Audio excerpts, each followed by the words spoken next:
Hi, folks. We are back, and for the final workshop of the first day of the Winter Wonderland, the big Saturday, the big first day, we've got the one and only Mr. Robert Scott Bell, and I'm pumped because I get to talk with Robert without Tracy, without Jamie. It's just us, and this is going to be great. You never know. Jamie may pop in here at any moment, but this will be fun. And Robert, we appreciate everything you do in the field of medical freedom, in the field of medical awareness and health in general. Your audience is immense. We're just honored to be a part of it. We get to share the show with you once a month, first Tuesday every month, and we love it. We appreciate it, and everything that you do. We've had you here in person too. That was awesome, and maybe we can get to do that again sometime too. But it's an honor to have you back on the show. And I know we've got some hot topics to talk about. We got a few. Look, I tell you, I look forward to visiting again. I know that when we were there last year, you guys, I don't think the facility you're in right now is fully up and all the remods and everything. So love to visit it, of course, in person and see everybody. But you guys are doing such great work. I'm just happy to support and help get the word out. Because there's not everybody's invested in bringing the power to heal where it belongs, right? With each and every one of you, all of you.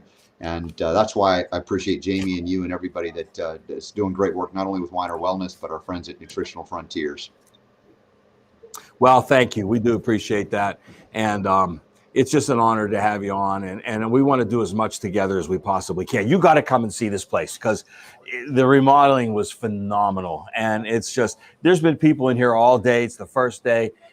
Last year at the December Wellness Week, it wasn't like this. It's a little better now. We didn't have a lot of people in here. But now they're in. We're socializing. We're feeding them. We're having a great time. So let's get right into it. I don't want to waste any more time.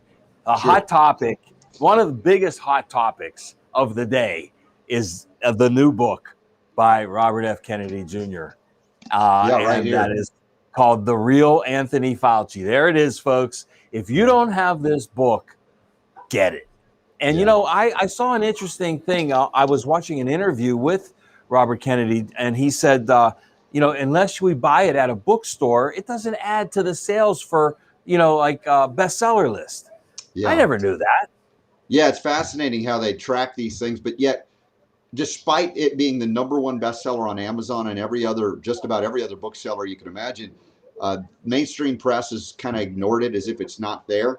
He's really only had one mainstream, if you call it mainstream, on Tucker Carlson interview on Fox. But we had him on this last Tuesday, and it was a barn burner of an interview. I encourage everybody, if you missed it, to download it, watch it, or listen to it, because the reality is we have, as a nation and the Western world, quite honestly, has fallen prey to authoritarianism, and particularly those of the medical PhD, MD variety. And Fauci is, as an authoritarian and I believe a sociopath and a very dangerous man that has resulted, what he's done at NIAID and NIH has resulted in the deaths of hundreds of thousands, arguably millions of people unnecessarily. And that was part of our discussion. And it's, for those of you who think that's just ridiculous to say so, this book has I think over 2,000 references to everything that Bobby Kennedy and his team put together.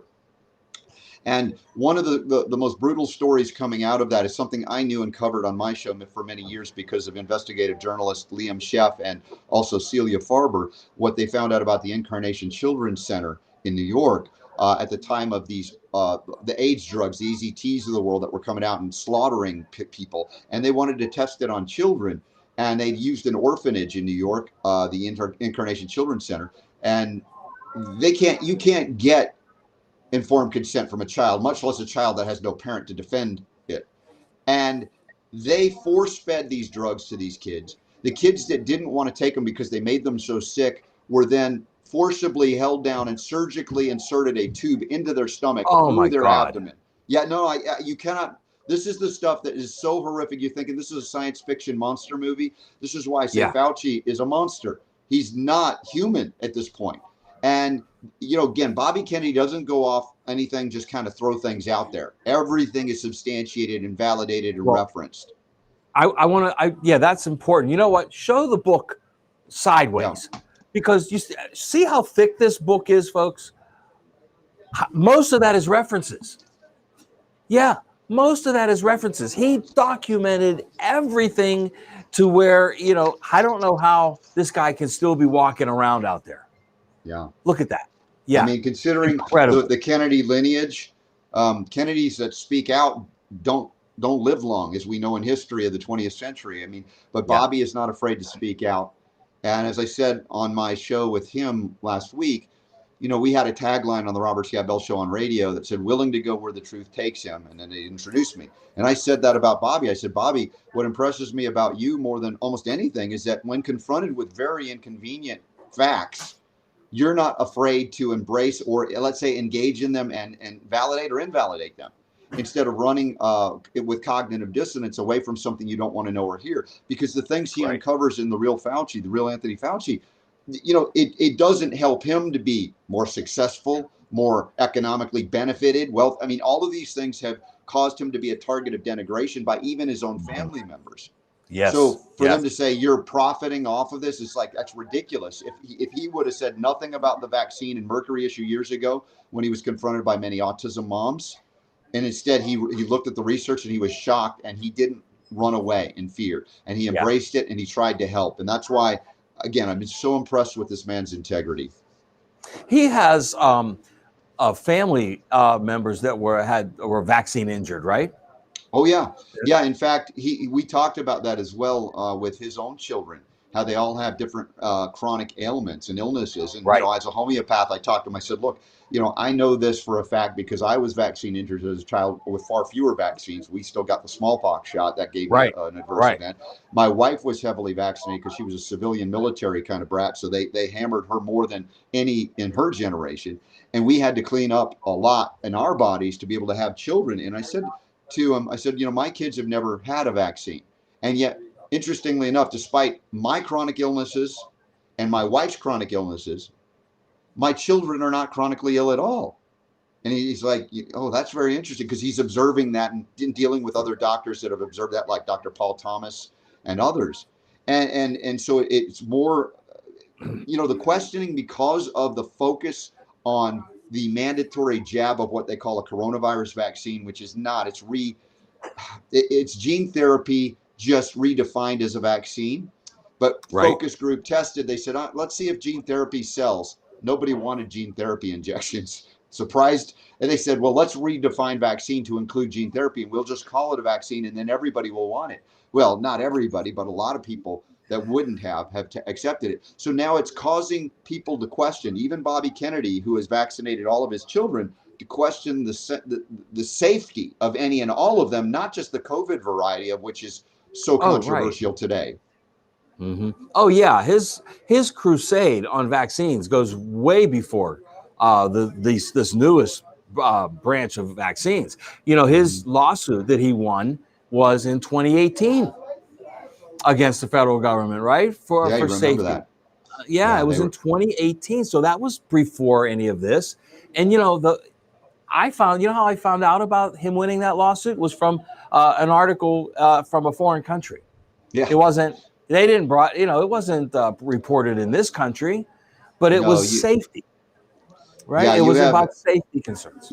Yeah, and you'd think ABC, NBC, CBS, CNN, Fox, all these things would have reported on it. I think there might have been a mention on Fox, but you're right. You have to go to what we call alternative media or new media or foreign press that's covering this. And, I've interviewed a barrister, lawyer guy in Australia for tomorrow's radio broadcast, talking about their efforts in Australia, where they're being forced in brutal fashion to partake in a mandated jab or else, and other parts of the world. And they're pushing back on the safety issue right now as well in Australia, because their adverse event reporting system is showing exactly what we're showing in America, although we've got a larger population, but significantly more injuries to this one series or group of shots since they brought out COVID jabs than all other shots prior to this combined, all the years the adverse event reporting system has been active. So they've got a similar thing manifesting, and they're trying to push back based on safety to find out, is anybody in government willing to do the right thing, like a Robert F. Kennedy Jr., to push on even the sacred cow of the vaccines, and in this case now gene therapy injections. Yeah, I mean, he even has said, he's gone on record as saying, look, he was not anti-vax. He's pro-safety. Mhm. And there's just, we know there's been no safety studies since 1986 on any vaccine that's been created from that point forward. And that's what his lawsuit was about. He Correct. proved it and he won.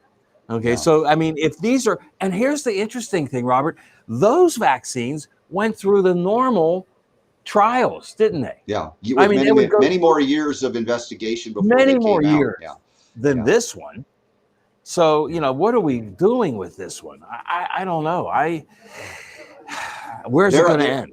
well, there are some fantastic suits that have succeeded thus far, including the most recent one related to the Comirnaty shot that's supposedly approved by FDA on basically what 2.5, 3 months of data, and yet there is no Comirnaty available, which is supposedly the approved one anywhere in the United States on any military base around the world because the maker of that shot will not release it until they are absolved of any potential liability should people become injured or killed. And yet the DOD and the Biden administration promoting these so-called mandates for experimental use authorization jabs, which they acknowledge they can't do. And now a court has ruled that, in fact, the Comirnaty shot is not identical to the EUA version of the shot. So there, for those that are holding out in the militaries, please hold out. Don't let them give you this jab. They don't have the lawful authority to do it. Well, I mean, just about every mandate's been overturned at this point, right? Like the federal employee, the healthcare workers. Yes. I don't know. Was the education one overturned as well? I think teachers. We're seeing some victories. I mean, there could be some more activity. I talked about it with Jonathan Emord on Thursday's Sacred Fire of Liberty edition of the Robert Scott Bell Show, and he thinks it might not even get to the Supreme Court because there's so many circuit court type rulings against this that they might say there's nothing to see here. It's over. It's done. And yet, of course, Biden now is saying, hey, let's set up some drive-through. We'll fund some drive-through shot clinics all around the country, even though they can't mandate it, hoping they can lure you in with, I don't know, free donuts like they did before. I don't know what's going to happen, but I think it's crumbling. And I think they've lied too about the percentage of Americans that have actually gotten the jab Oh yeah. to make it seem like we're in the tiny minority. I don't think that's true. And I think the numbers will bear that out and we'll realize they've been lying at every level. At every level, including how many actually got it. That's Yes. insane. And it's all, yeah, it's fair. It's to persuade the public. But the VAERS report, I mean, I know Bobby talks about that a lot too. You talk about that a lot too. The VAERS report, the vaccine adverse effect event website. reporting system. Yeah. Event reporting system website. Now, what is the most common estimation? Is it 1% of actual cases? Is it 10% of actual cases that are actually reported? What are you seeing? Yeah, if we talk about and you know, interestingly enough, the same scenarios. This is fresh in my mind out of Australia. Talking with that barrister for tomorrow's broadcast, it's more likely to be 1 to 10%, but more likely to be 1% of actual adverse event reporting. Now, it could be argued that a few percentage points higher than that are being reported now because of the general growing awareness of adverse events due to the COVID jabs. But still, it's a significant thing. If you do a multiplication factor of 100 or 10 or anything in between, the numbers are staggering. And consider this. How many times do you remember hearing about tainted lettuce, right? Whether it be at a grocery store or at a restaurant. Yeah. And suddenly that's Yeah. national news. Oh my gosh, National. FDA recall on lettuce.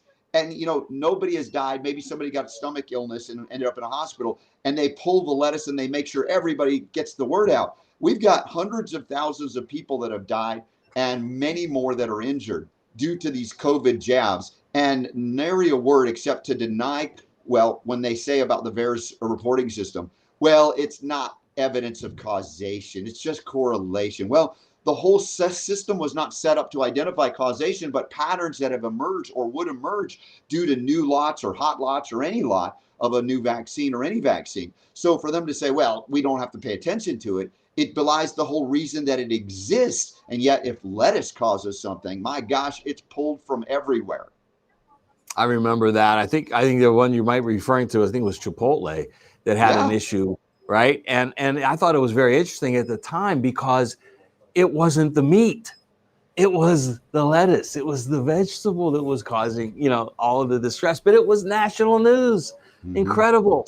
Now this is all in the background except for us, Yes. right? Except for Well, us. We're out I there. think there was a vendetta against Chipotle at the time because they were trying to do more organic and local and non-GMO. They were very big on the non-GMO, and that upset the big players in the food industry. And Hmm. at one time McDonald's owned Chipotle. They had bought them, and then the guy that set it up Oh, bought it back from McDonald's because it didn't fit what they could do. So there was a lot of fascinating journeys that occurred for Chipotle to get as big as they did. They couldn't have done it without the help of McDonald's, ironically. But there that was is some things that they ironic. wanted to do to take them down, knock them down to size when this happened. And I think there was some illicit, let's say, responses regarding lettuce that may or may not have been actually a danger. But as we say, a mild tummy ache, and I'm not saying it's great to have a tummy ache, but good Lord, there's a lot worse problems out there, that things that are sold every day in regular fast food restaurants, much less mass merchandisers, causing chronic diseases, including cancer, and the FDA completely looks the other way. Absolutely. Now, let's just dive into that a little bit. The adverse effects, other than death. I mean, well, no, death is the end result, but the thrombosis, the myocarditis, these things that are happening. Why are people not taking that as serious as they should?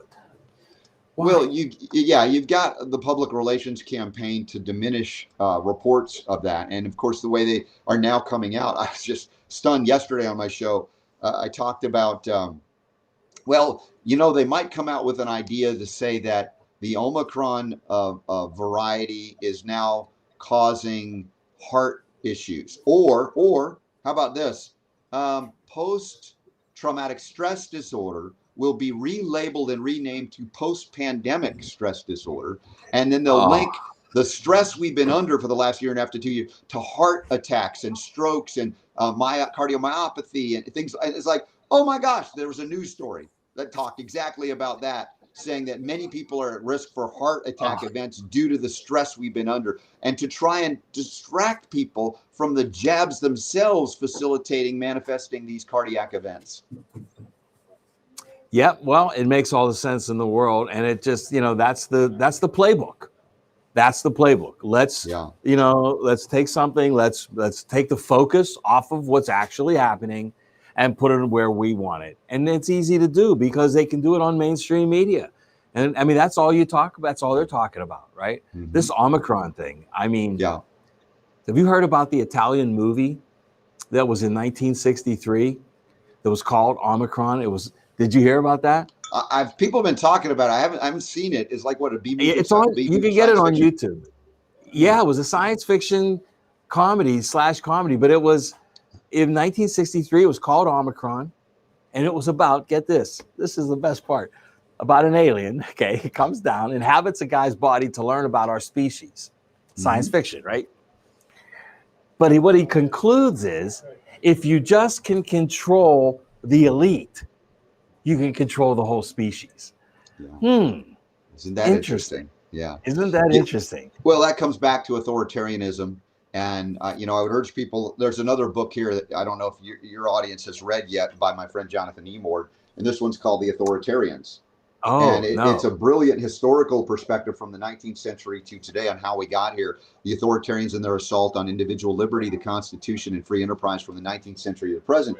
So what we're dealing with is what's known as a bureaucratic oligarchy, like FDA, and these bureaucratic administrations are basically, it kind of combines all three branches of the government into one. So they're judge, jury, and executioner. This is where they limit our freedom to know about dietary supplements, even valid, sound, scientifically, let's say even peer-reviewed published literature on dietary mineral ingredients, for instance, and what it can do to affect your health for the better or reverse disease or disease processes. And yet Hmm. those agencies say you can't know anything about that. If you sell them, promote them, market them, you're suddenly muzzled. Freedom of speech is gone. And we've learned a lot about the muzzling on freedom of speech in the COVID era. I've Sure. been banned from YouTube and Spotify. Many of my friends have been deplatformed from various social media and outlets. And, some have been condemned as disinformation dozen, despite the Yeah. fact that the information coming from WHO and CDC and FDA changes by the day. And of course, Fauci never known to lie, say one thing and the opposite the next day. And these people have all the platforms of the mainstream media, yet we simply try to communicate these very harsh realities that are important to empower us to not make mistakes that can end up killing us or our loved ones. So that's part of the history of, you said it, elitists, authoritarians. If you can control them, they tend to control the narrative, because people, by and large, unfortunately, I wish this wasn't the case, look at authority and go, oh, whatever they say, because we've given up on our bodily autonomy. We said, you know what? Yes, God created this world and God created everything on it, including our bodies. But these people in white lab coats and stethoscopes, they're the experts, right? And we suddenly put these fallible men and women in the medical field above God. And we deny certain critical realities about how life works, how the body actually works. And then we believe that we can poison the body back to health because the authoritarian doctors say so, or the government that has been purchased by the pharmaceutical industry, for instance. And it's absurd. It lacks common sense. It lacks critical thinking skills. But when we're in fear, we don't think clearly. No. Fear is the big... That's the issue, and that's the play that is being made right now. It has been for a long time. I saw you mentioned the Disinformation Dozen, and Dr. Mercola is probably at the top of that list, right? I have his book as well, the Truth About COVID-19. I'm sure you've read it. Mm-hmm. But I just saw an article on his website about how the FDA wants to hold all documented results from the COVID-19 vaccines for 55 years. Yes. Yeah, that was another suit Aaron Siri and Children's Health Defense, I believe, were involved with. And, just saying, hey, look, you guys approved this Comirnaty thing. What's the data? We're, 2.5, 3 months of data, reveal it. And they're like, well, it'll take us 55 years to do it. And the first 500 pages that they had to release already were devastating, because it revealed an inordinate number of deaths and injuries from it. And yet that's what they used to approve it. It's just stunning. But, this whole pharmaceutical house of cards has got to come crumbling down. It's just a question of how many people will be injured or killed along the way before we wake up and say we were duped, we were played. It's not to say there's never a role or place for a drug, but by God, it's not in most of the places that it exists now. We need the freedom to access the supplements, the herbs, the homeopathics, things that Nutritional Frontiers is great at bringing together for people and validating scientifically. And we know, we've talked to many PhDs and MDs, and you have as well, that are aligning themselves more naturally and integratively to help people through this mess. And we must continue to cooperate and work together with one another and share what we're learning. Yeah, absolutely. And I on that note, I would like you to talk a little bit about a nutrient that you're very well versed in and that you love, because I think, we've been uncovering a lot of deficiencies in this nutrient. We use at the Wellness Center here, we use a device called the Oligoscan. I don't know if you ever heard of that. Those are awesome. Right? There it is right there. Yeah.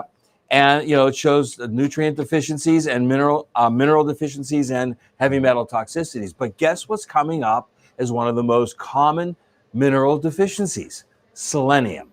And it's, you've been talking about it forever. So let's talk about selenium a little bit. Yeah, in fact, in a more, let's say, a contemporary, close to home in the last couple of years scenario, and then we'll go backtrack before that.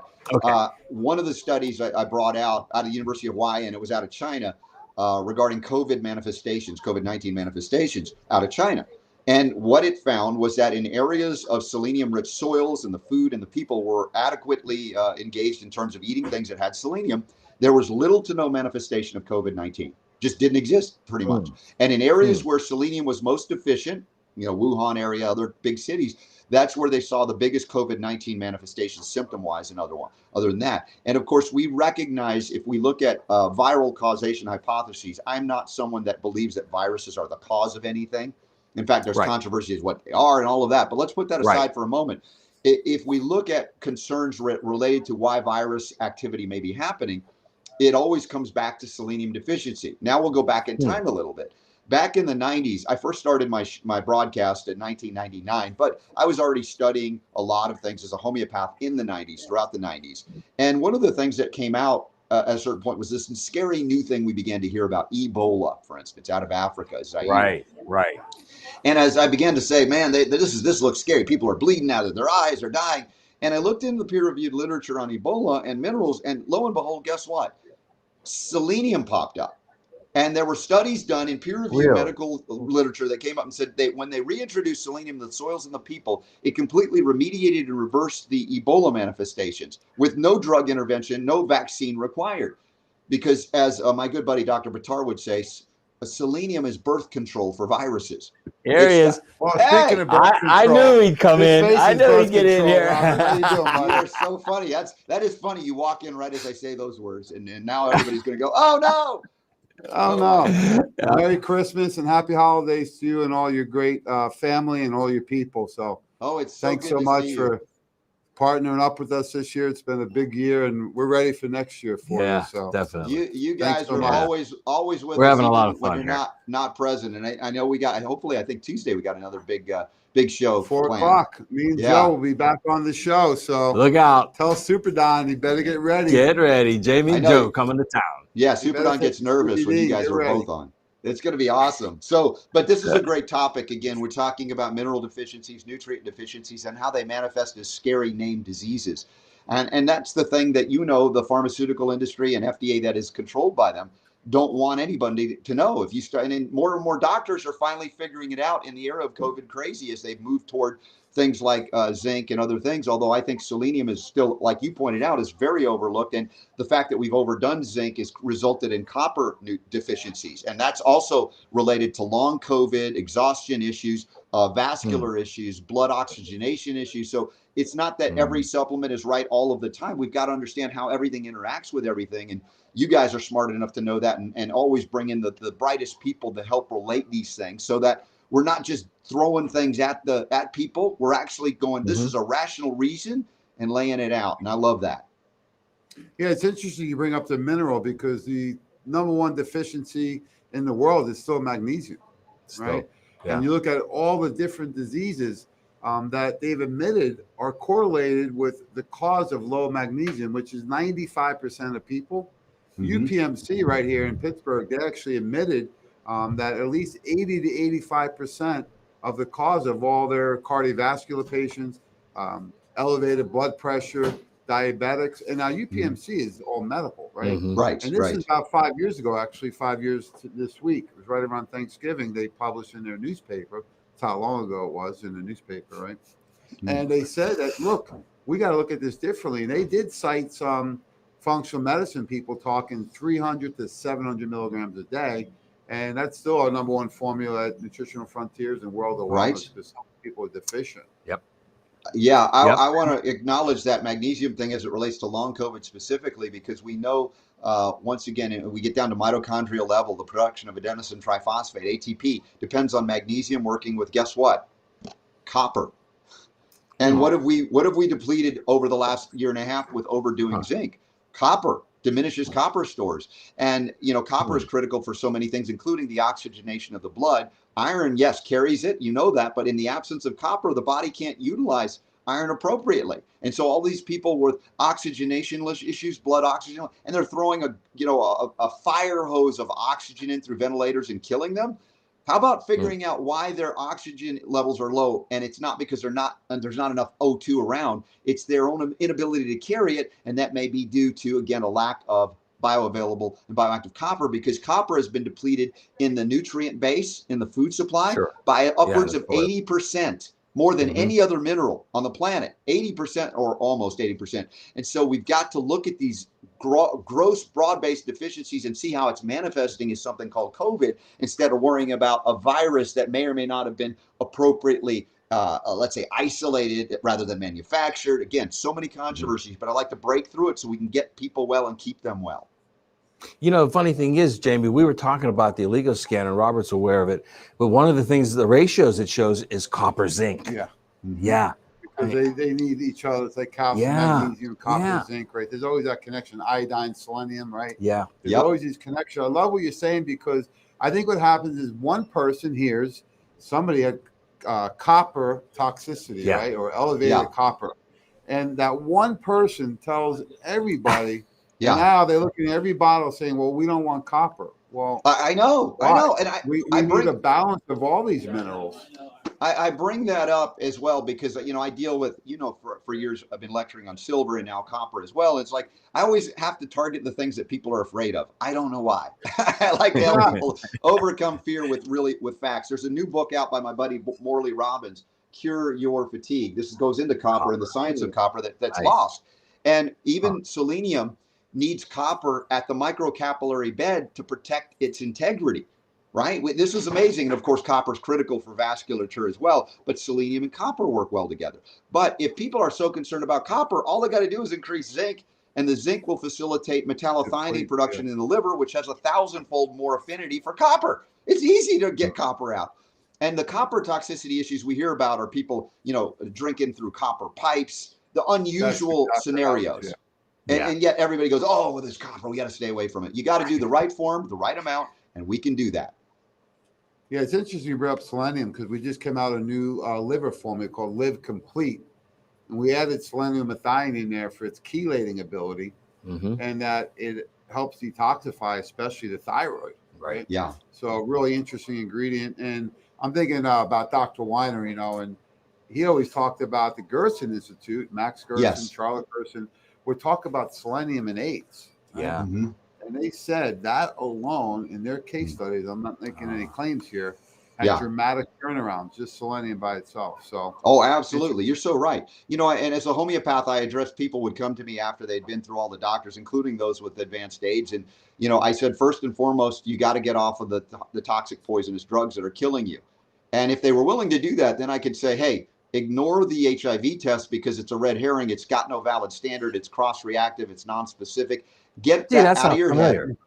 Yeah. And start looking at your general health. What are you lacking in minerals? Again, we come back to that. Is your digestive system intact? Are you dealing with leaky gut and chronic inflammation? Can we heal that and allow the microbiome to resituate and repopulate healthily? And then, I've got people I've worked with that are alive today, 30 plus years later, that are on no meds, not because I'm so special. It's just because nature and God created us to have certain needs. We give the body what it needs. We remove that which it doesn't. And wow, we don't have to worry about things that they say are big scaries, the retroviruses or viruses.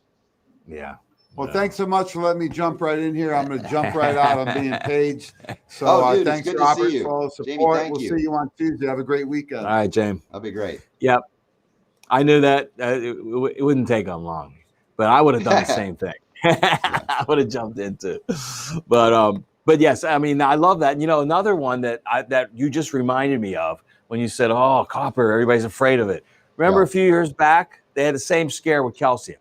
Remember, it was like all big news, all over the news. Everybody's taking too much calcium. It's causing atherosclerosis. It's up.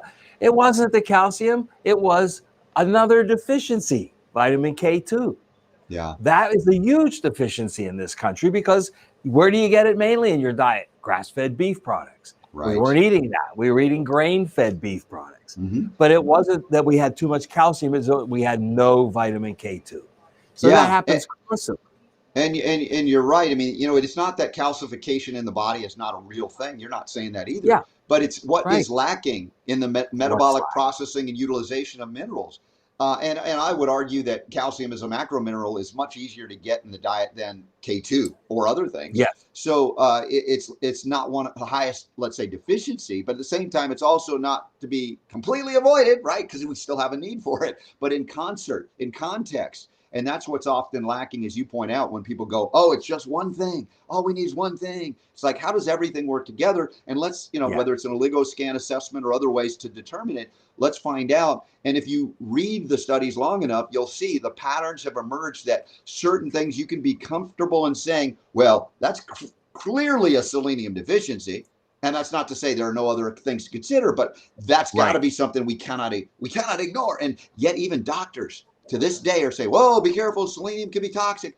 Agree if you take the wrong form to excess, but that's true about anything. When you have the right form and the right amount and the right needs, boy, it's a difference maker. And life begets life when you give the body, again, what it really needs.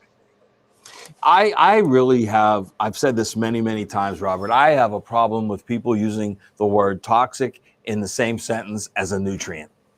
We saw that with vitamin A. We saw it with vitamin D. We've seen it with selenium, with calcium. We see it all the time, iodine. right? We've got enough toxins out there that we don't need to be talking about nutrients as toxins. It just drives me crazy. Perspective is in order. I mean, if we think about toxins, we can think truly about dangerous heavy metals like mercury, cadmium, arsenic, lead, and aluminum, organophosphate pesticides, right? These kinds of things. And even if we go back into the history of neurodegenerative diseases or paralysis-like diseases, what they call polio, we would point out that the misunderstanding of polio is that they identified one virus that caused it. I dispute that, and many books have, in that you're dealing with what at the time lead arsenate pesticides and then DDT, manifesting in neurological degradation so rapidly that even children in some cases would have a paralytic manifestation. The iron and lung scenario is also greatly exaggerated. These were public relations images where they gathered all the machines they were going to distribute to the hospitals around the country into one room and mimicked a photo op to show, oh my gosh, so everybody in memory that wasn't alive then goes, oh, look how bad it was, and completely disavow any knowledge of heavy metal and pesticide poisoning as it relates to neurodegenerative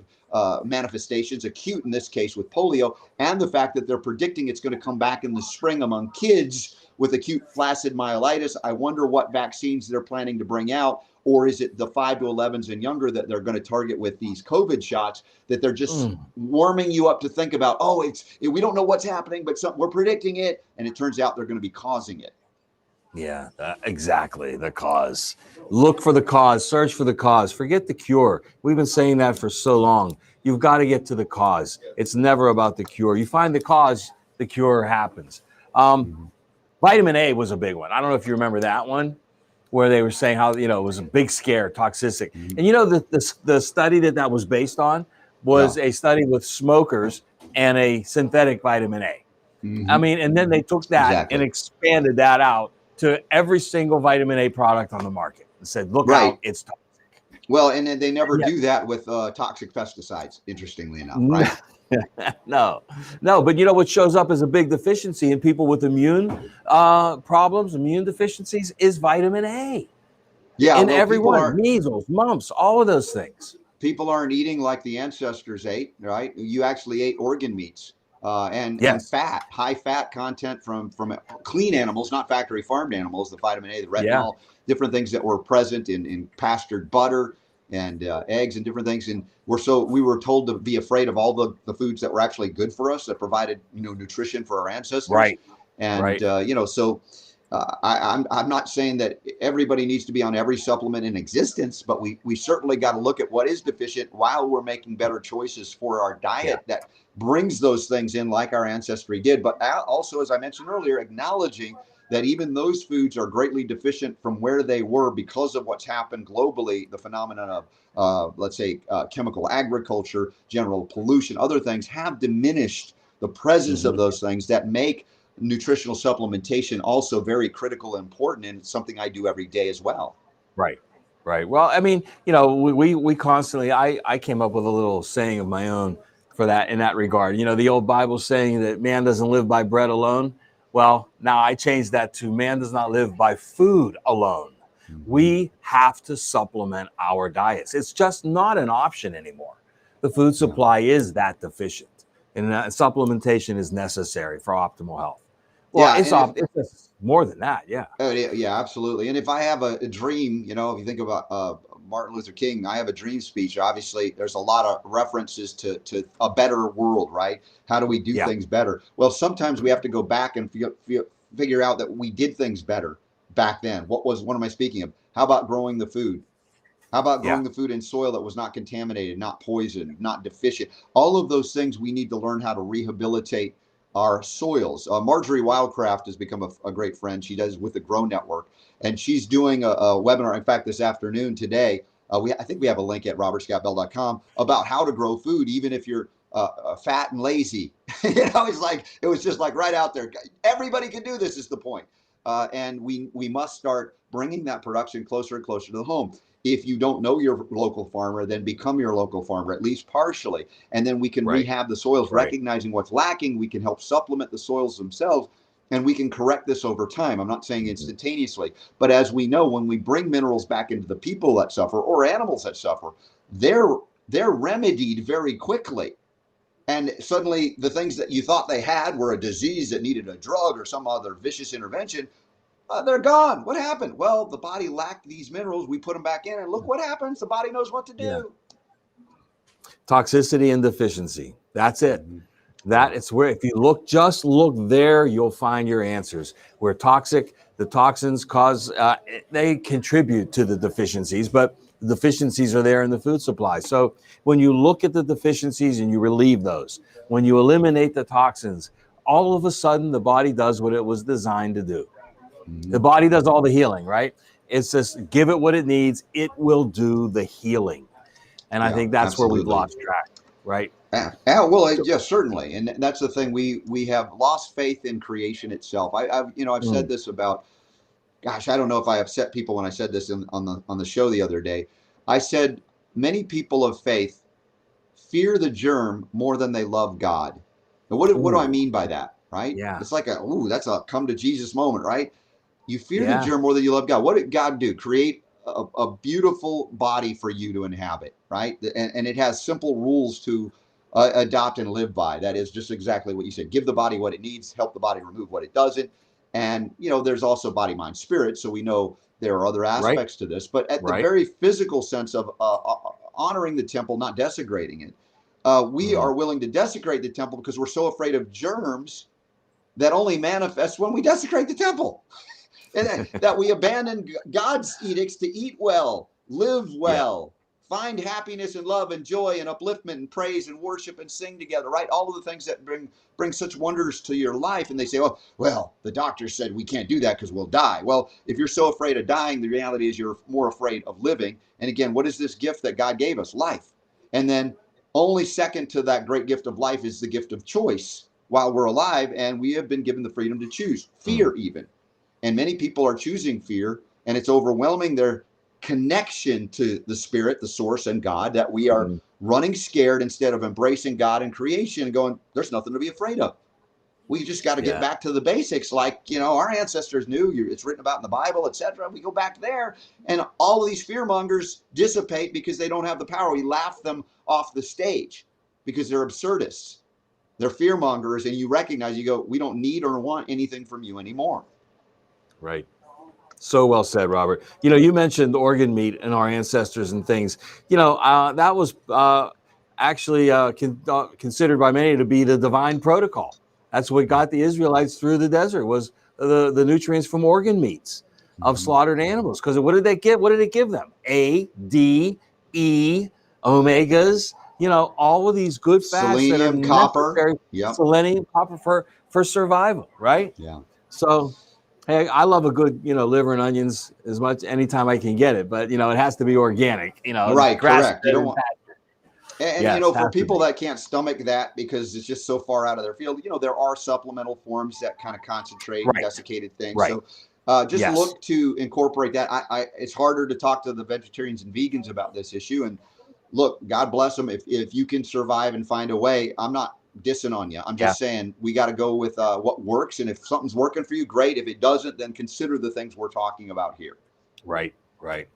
Right. Well, this time is flying by, but I want to ask you, and you're involved with this industry and every aspect of it every day of your life. Why don't you give us a little clinical pearl of something that you've been working on, or you've been examining or investigating that we really haven't talked about yet? What do you got something you can share with us, Robert? Well, I think it's some things Tracy and I have talked about on the show, and also here for Weiner Wellness in previous discussions, and I think they're very important because we're still in a preliminary phase of getting the word out and getting the feedback from the practitioners that are working on these things. Okay, so let's look at still what's frightening a lot of people: COVID and various manifestations. Right. And as we've come to conclude that what we can kind of put a finger on, the patented spike proteins, for instance, at 10 nanometers of size, we recognize that they're very damaging to at a deep cellular level. I mean, the single cell interactivity with a 10 nanometer spike protein is like puncturing balloons, so to speak.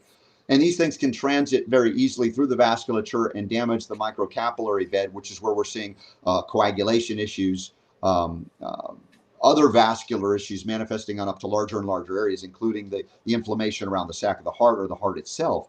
And so if we come to some semblance of, okay, we've identified, because there's so many controversies, it's just ridiculous. We can be chasing things for, let's find something we can go, okay, we got this part, we see how it manifests, what can we do to remedy it, right? And so we come back to, how do we strengthen the connective tissue, the vasculature? One of the minerals I've been promoting for many years is, in addition to selenium, is silicon or silica. And many people know of silica because it's the skin, hair, and nails scenario. Yes. And of course, a lot of people then expand from that and they go, oh, collagen, right?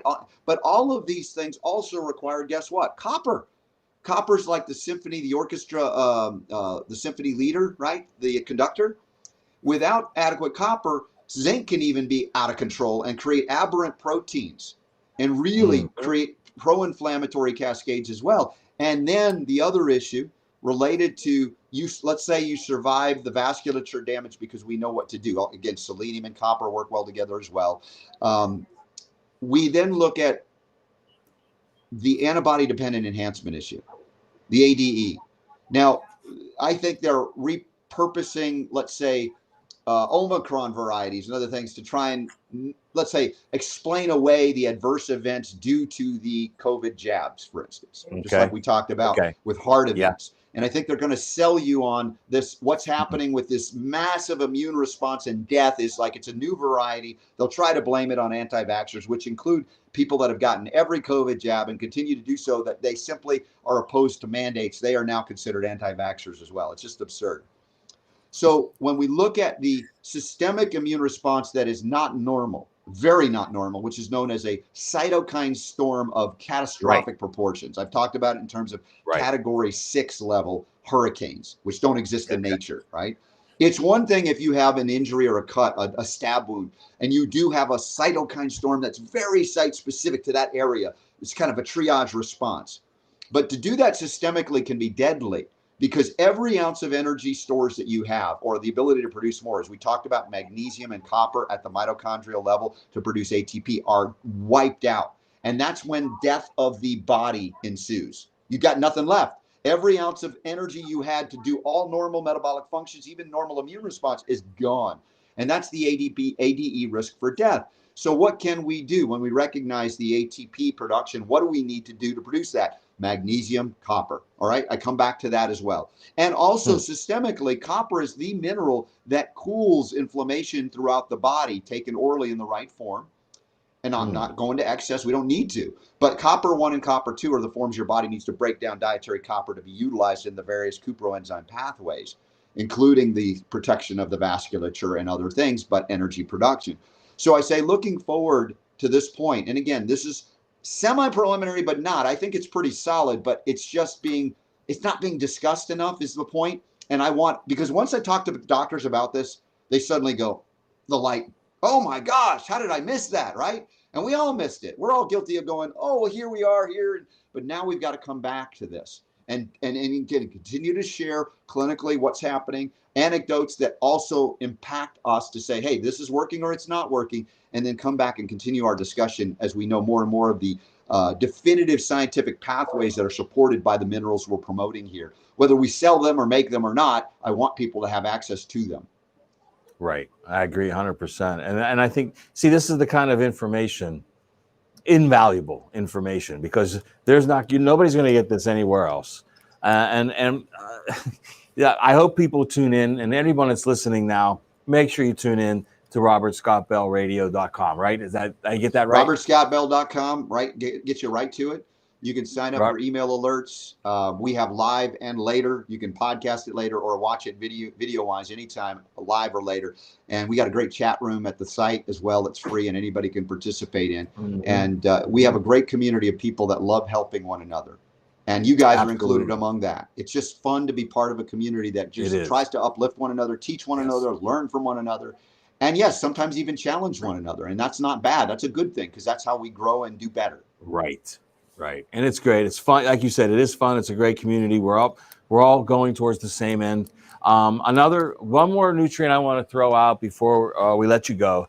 And I know you're a big proponent of it. So am I. And it's not something you can take. It's something you have to support in the body, and that's NO, nitric oxide. Yeah, nitric oxide. Yeah, that's another aspect of what can we do to facilitate a sustained production of NO. It's regenerative, it's protective of the vasculature itself, and so many pathways can be benefited by in terms of cell signaling. And we talked about beets being a good source for that, citrulline, arginine. The only risk we have, and this comes from a peer-reviewed article by Tadeusz Malinsky out of I think the Ohio State University, if I'm not mistaken, or Ohio U. They'll be mad if I get it wrong. But to recognize that you can get a short burst by these minerals or amino acids or beets and things, Right. And Right. yet there's also a simultaneous rise of peroxynitrite, which is a Right. dangerous oxidant and inflammatory. That's right. So you got to figure out how to manage that. And my buddy John Hewlett had developed a formula that was tested, and they found, my gosh, you could sustain release 24 hours or more and reduce the peroxynitrate. Now, there are other strategies that can do that, but it's important when we're going toward an NO production because it's an endogenously produced. You can inhale it, but it's very minimal. It's local. We want to sustain and I've seen the benefit in my cardiovascular health as I'm going into the gym in my mid 50s and running circles around people in their late 20s and early 30s, and they're going, how does this old guy do it? And that, part of it is eating right, having the minerals, but you're right. The nitric oxide is something that will also facilitate help for those that are suffering under the COVID scenarios, the spike protein damage. It's another thing. I'm glad you brought it up. And also, didn't Malinsky also say that there was a D3 component? Yes, correct. Yes, and the D3 would help keep the oxidant down. Correct. Right? Yes, that was another aspect. Keep that down. Right. We've learned a lot from that and the formulations there and what we can do, so we can be better at doing what we think is a good idea and not know about, unless they're a high-level research scientist, to know about. Oh, did you know this also? Oh no, I had no idea. Well, now we know. Yeah. And so strategically, we're going to be better moving forward to protect people and help recover them with that as well. So I'm just excited. This is what every day is so exciting. We get to learn something new, man. I'm like, aren't you bummed when you learn something new? No, I love learning something new. It keeps me young and just like, what's going to be tomorrow? So for me, it's all we're about not afraid of information. Yes, exactly. We're not afraid of it, right? I mean, that's something you should never fear. And this is the kind of thing that I think a lot of people are afraid to learn because it goes against what they've been doing and what they've been taught, and they're afraid of that. You fear the unknown, right? You fear the unknown. We got to embrace what we don't know and recognize that it will be of more benefit to learn about those things rather than be afraid that they might, it might mean that I was wrong about something that I thought I knew and I was an expert in. It's like, dude, if that's it's your ego talking, and it's not a real healer's role to be so invested in yourself in that way to be right. It's better to, again, learn something new and get a deeper understanding so that you can help yourself and others genuinely. And also, as I said, what is it about learning that's supposed to stop when you finish school? I mean, you stop learning, you start dying. So to me, this is exciting to engage the way we do here with Weiner Wellness and Nutritional Frontiers and on the Robert Scott Bell Show. For me, it's an exciting day when we get to learn something new, and every day that possibility does exist. Absolutely does. And the one person that we started talking about on this show feels he's never wrong. And get Robert Kennedy's book on that. The real Anthony Fauci, the guy who thinks he's never wrong and he's the science. Right. Yeah. This book. Go get it. Go get it. The Real Anthony Fauci by Bobby Kennedy. This will blow your mind, folks. Get that book and buy it. And if you want to help Robert Kennedy, he doesn't take any profit from this, right, Robert? It's all donated. I think he's pretty much turning it all back into the good works. Yes. In the Children's Health Defense Network, which is a great organization. But buy it if you can at a local bookstore, even at a big chain bookstore, because then it'll get him on the top of the New York Times bestseller list. So there's a plug for you, Bobby. All right, we love you. Exactly. So thank you, Robert. It was a pleasure. Thanks for taking some time out of your Saturday. And I know you're a busy guy, but we'll take you anytime we can get you on here. So I'm going to go outside now to the winter sun, get a little vitamin D, even though it's chilly out. It's so good to get out in the sun, even find a way to do something outdoors in the winter, because, that's the seasonal affective disorder. D3 drops when we don't have that exposure. Right. So, while you're here, you're learning something good. Now you're free to go, unless there's something else I don't know about, to get outdoors wherever you are and enjoy the creation and all of God's gifts for you.